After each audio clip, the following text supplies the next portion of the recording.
the early version here because I rewrote it. Hallelujah. Let me see if we're going to do any better here. Okay, this is a little better. Pardon? Oh, somebody's just having fun there. It starts off, this is the introduction. The Son of God, Jesus authorized. The power of him be manifest on earth.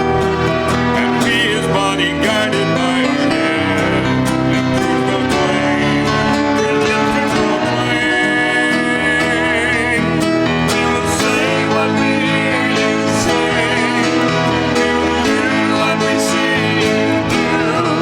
We will proclaim as in heaven, so on earth, so the people will say. Great and marvelous are thy works, O Lord God the Almighty.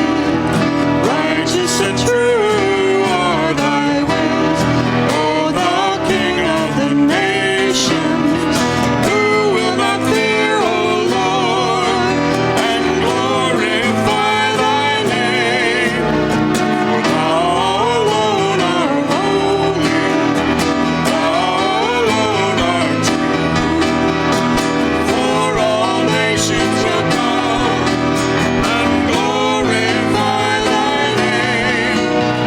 Righteous acts have been revealed. Righteous acts have been revealed. And thy righteous acts have been revealed. Have been revealed. Have been revealed. So we will say what we hear you say. We will do what we see you do.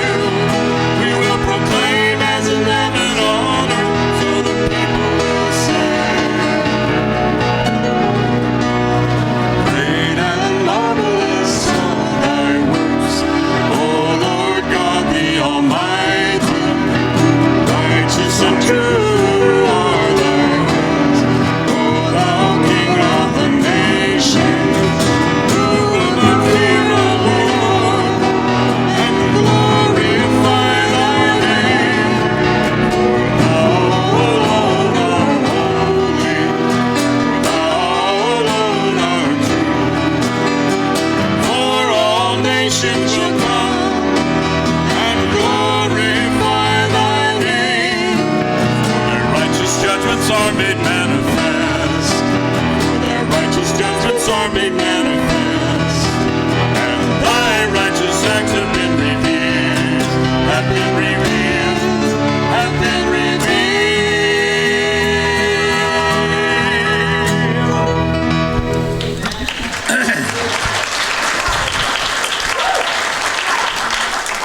So we know that the second work of Christ is a body work. And he says, and I believe that Jesus Christ is the same yesterday, today, and forever. And how he came the first time is how he's going to come the second time. I don't know whether you spend any time in meditation about that, but I want to know what God's doing. And so as much as I can know and understand, I want to share that with people. Because it says the meek will inherit the earth. The height of meekness, in my estimation, was shown when Jesus stood before Pontius Pilate. Pontius Pilate said, look, don't you know I have the power of life and death over you? Speak in your defense. Jesus didn't stick out his chest and say, whew, don't you know who I am? He just said, look, Pilate, if he wanted to save me, he'd send 10,000 angels. But I came here to die. That's what the whole purpose for me coming here. Because he knew what God was going to do. He could be steadfast in peace and calmness. If you've been watching the television and that's where you're getting your stuff, you're like the rest of the world. You're going like this. But he promised. He says, Jesus is seated at the right hand of the Father while I'm making his enemies his footstool. That's what's going on right now. Not what the television tells you. That's what they want you to believe because they want you to log into fear, not into faith. What about the financial system? He's storing the wealth of the wicked for the righteous.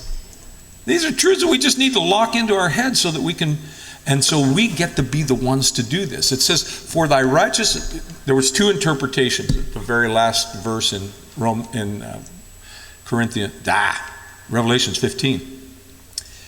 for thy righteous acts have been revealed. What did Christ do when he came? He didn't even preach. He went and cast out demons. He went and healed the lepers. And what happened? Did he say, oh, hey, come on, everybody, we're having a party? No, he walked away, and they all were sheep that followed him. And in fact, there were so many following him, he says, look, don't bother coming unless you can eat my body and drink my blood. He didn't really even want them to follow, but they couldn't help but follow. So what God's going to do is he's going to impart to us that blessing to where the righteous acts of the Father are going to be manifest through us. So I know that typically what we do when we come here is we're looking for an answer to see how that's going to play out. And we know that it's being held back until that time is perfect and right. But there's something I want to say. If you're not obedient in the little things, you're not going to be ready to be obedient in the great things. And for some reason, we've kind of divided this Tabernacles and Pentecost thing, and we can't do that because the manifestation of the power of God's going to come in the same pattern that's always been coming. And if we're not pressing in to get into the presence of God and learn to hear his voice and give him time to be able to manifest himself to us, all we are is going to be a bag of knowledge. God's looking for somebody to be the hands-on, the hands and feet. I'm not going to ask you to raise your hand, but how many of you people have on your own volition gone out and searched for a homeless person to bless them in the last month? I'm not asking you to raise your hand. I don't want you to raise your hand because I think it would be probably pretty embarrassing. We need to be doing it now. We've been listening so much to the fear message that whatever it is in resources that we have right now, we have to hang on to. I have to hang on to that. And we become a reservoir of God's resources rather than a channel of God's resources. Who's your source? Well, it's what I got in my hand is my source. No, it's God's your source. And do you want to be, when the blessing really comes, do you want to be a reservoir again or do you want to be a channel? We need to be planting our seed. We need to be showing God who we are. I don't know how he's going to choose who's going to be the overcomer and who's not.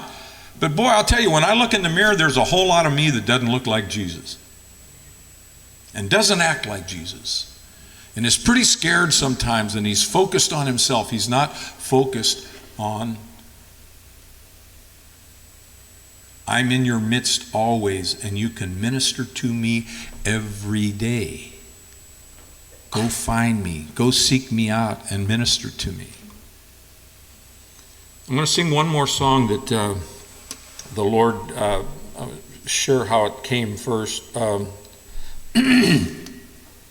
to make sure it's, oh no.